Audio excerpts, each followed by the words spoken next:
Ողջույն սիրելի փոքրիկներ։ Բարև ձեզ մեր շատ սիրելի երեխաներ։ Հեքիաթի սենյակից ձեզ եմ ողջունում Արևիկը եւ Լիլիթը։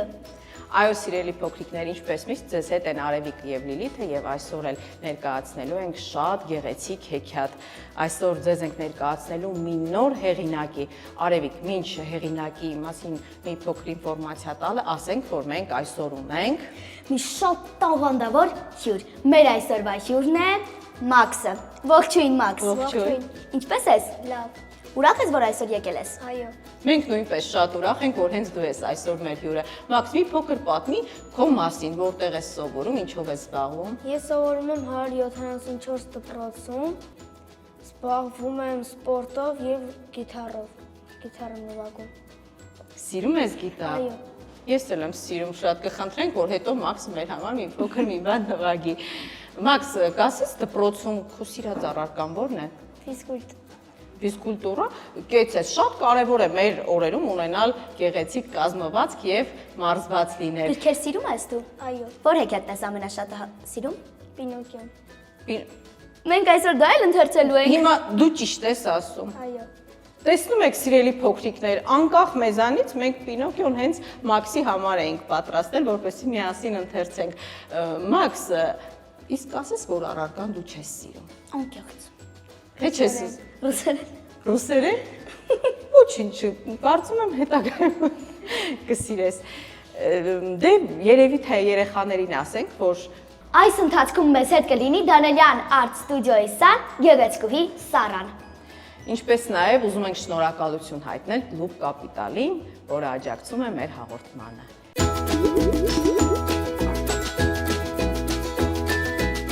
Կար չկար մի ատաղծագործ կար, Ջեպետոն։ Նա ընտանիք չուներ եւ միայնակ էր ապրում։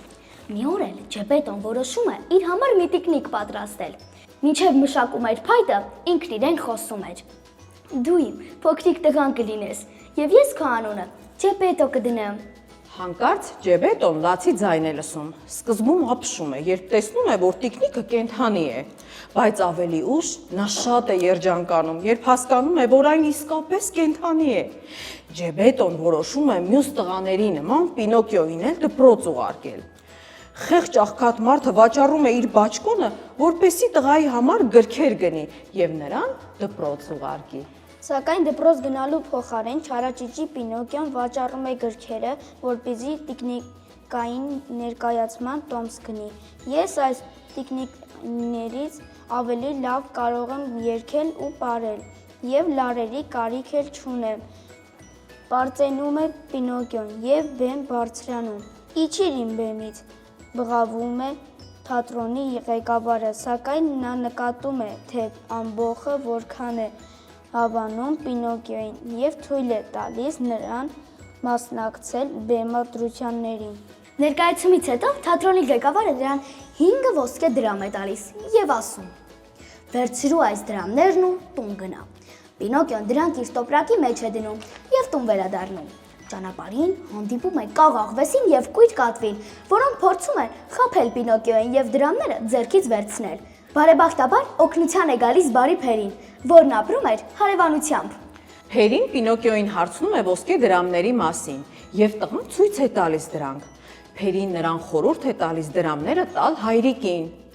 Այս պահից սկսած, երբ դու սուտ խոսես, ամեն անգամ քո քիթը կերկարի, եւ երբ ճիշտը ասես, այն նորից կգա իր նախկին տեսքին։ Պինոկիո, դու իրական կդառնաս միայն այն դեպքում, երբ լինես ազնիվ եւ մեծահոգի։ Դրանից հետո Պինոկիոն տուն է գնում, բայց Ջեպետոին այնտեղ չի գտնում, եւ Պինոկիոն ետ է վերադառնում Փերիի տուն, սակայն Փերին եւս տանը չի լինում։ Պինոկիոն շատ է տխրում եւ սկսում է լաց լինել։ Հանկարծ մի մեծ աղավնի է գալիս եւ փորձում օգնել Պինոկիոյին։ Նա նստեցնում է Պինոկիոյին իր վրա եւ թռչում։ Աղավնին Պինոկիոյին իջեցնում է ծովափին։ Տղան տեսնում է իր հայրիկին նավակով լողալիս։ Նա կանչում է Ջեպետոյին, բայց դժբախտաբար մի մեծ շնաձուկ կուլ է տալիս նրան։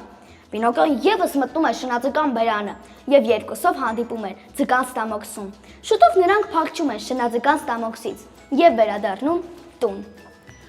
Այդ օրվանից Պինոկիոն սկսում է քրտնաջան աշխատել եւ օգնել հայրիկին գումար վաստակել։ Պինոկիոն նաև սկսում է սովորել եւ դառնում է մի հրաշալի տղա։ Այս տեսնելով Փերին շատ է ուրախանում։ Հաջորդ առավոտյան, երբ Պինոկիոն արթնանում է, արդեն իրական տղա է դարձած լինում եւ շատ է ուրախանում այդ առիթով։ Պինոկիոն վազում է իր հայրիկի մոտ եւ գրկում նրան։ Ջեպետոնը եւս շատ է ուրախանում, տեսնելով, որ Պինոկիոն իրական տղա է դարձել։ Պինոկիոն Ջեպետոին տանում է իր սենյակ եւ ցույց է տալիս ոսկե դրամները։ Պինոկիոն ամբողջը տալիս է Ջեպետոին։ Հաջորդ առավոտյան Պինոկիոն Ջեպետոին համար մի զույգ կոշիկ եւ մի հրաշալի բաճկոն է գնում եւ նրանք երկուսով ապրում են երկար ու երջանիկ։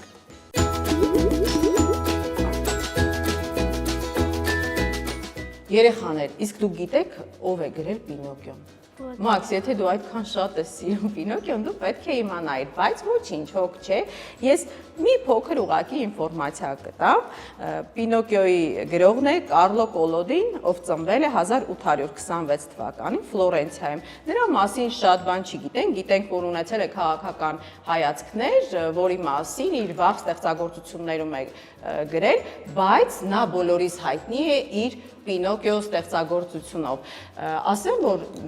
նրա փառքը եղել է արդեն նրա մահվանից հետո, նա իր կյանքի օրոք չի վայելել այդ նույն փառքը, ինչ որ այսօր ունի։ Իսկ Պինոկիոն շարունակում է իր ընթացքը եւ զարմացնում մինչ այսօր էլ բոլորին։ Ինչպես գիտենք, Պինոկիոն նկարահանել է Պինոկիոյի պատմությունը Ուոլթ Դիսնեյը եւ Պինոկիոն արժանացել է 2 Օսկարի։ Իմացաք, ինչպես նաև հիշեցնենք երեխաներին, որ Պինոկիոյի կա նաև ռուսական տարբերակը, որ մենք անվանում ենք Բուրատինոյի արկածները։ Դիտել եք, չէ՞, անշուշտ։ Այո, դե իհարկե տարբեր երկրներ անդրադարձել են Պինոկիոյի պատմությանը։ Այսքանը։ Իսկ հիմա տեսնենք, թե որ հերոսին է պատկերել Սարան։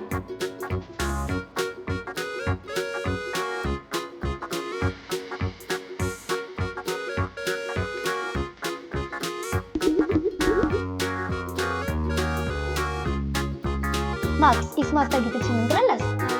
Ինչ։ Օդաչու։ Շատ բարդ մասնագիտություն է, բայց կարծում եմ քո մոտ անպայման կստացվի։ Դե Մաքս, դու ինչ որ հարցեր ունես մեզ հեքիաթի սենյակին։ Ոչ։ Ուրեմն ժամանակն է արևիկ, որ ավարտենք մեր հաղորդումը եւ երեխաներին հիշեցնենք, որ դրանք էլ կարող են լինել հեքիաթի սենյակի հյուրը, թող գրեն մեր էջին եւ ընդհանրապես եթե ունեն առաջարկներ եւ նկատողություններ, անպայման գրեն։ Իսկ մենք չմոռանանք շնորհակալություն հայտնել Արևիկ Կլուբ Կապիտալին, որը աջակցում է մեր հաղորդմանը։ Դե ինչ, ավարտենք հաղորդումը։ Ցտեսություն։